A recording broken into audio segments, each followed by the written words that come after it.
betterquestionsemail.com. Hope you are well. Each week I send out an email about mental models, productivity, and more. If you like cool stuff, nerdy stuff, I suggest that you join. It's free. I only got a couple minutes. I'm running to a call in a second, but I wanted to go live because, look, every single one of these things that I do, I think I've said this before, like if you follow me on Twitter, I've said this before, but everything I do here in this space, this is me learning in public, right? I'm either trying to figure out something new or trying to master skill, or I'm trying to reinforce something I should already know, a lesson I should already have learned. And here's an example of the latter. We always want to solve the problems with the tools we have at hand, right? If I see somebody out in the world that's particularly intellectually dishonest, if I see someone out in the world that I think is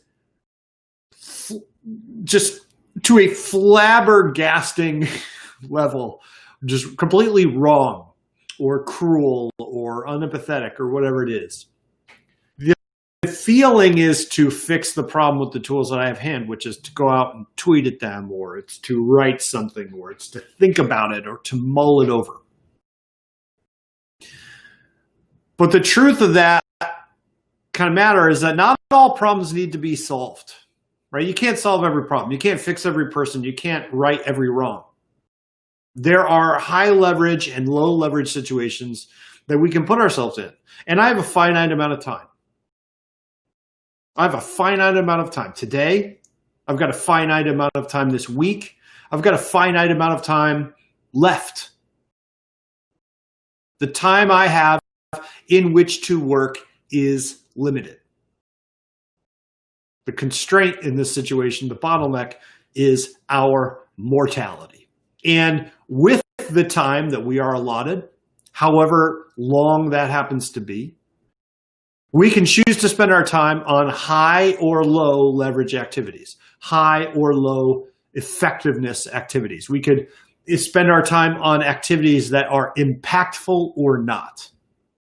Me getting into a Twitter beef, not impactful.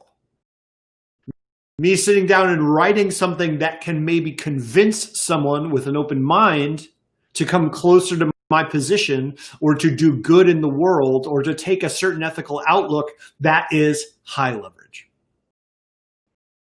And in actuality, the effectiveness that we sort of put out there, the extent to which we affect the world, it has to do with the deep work we do. And we don't have to do a lot of deep work in order to have a massive impact. So for many of these problems that are arising, and I'm telling this to myself because last night I was like waiting, to go take a shower, and I was on Twitter, and I was on the news, and I was getting upset.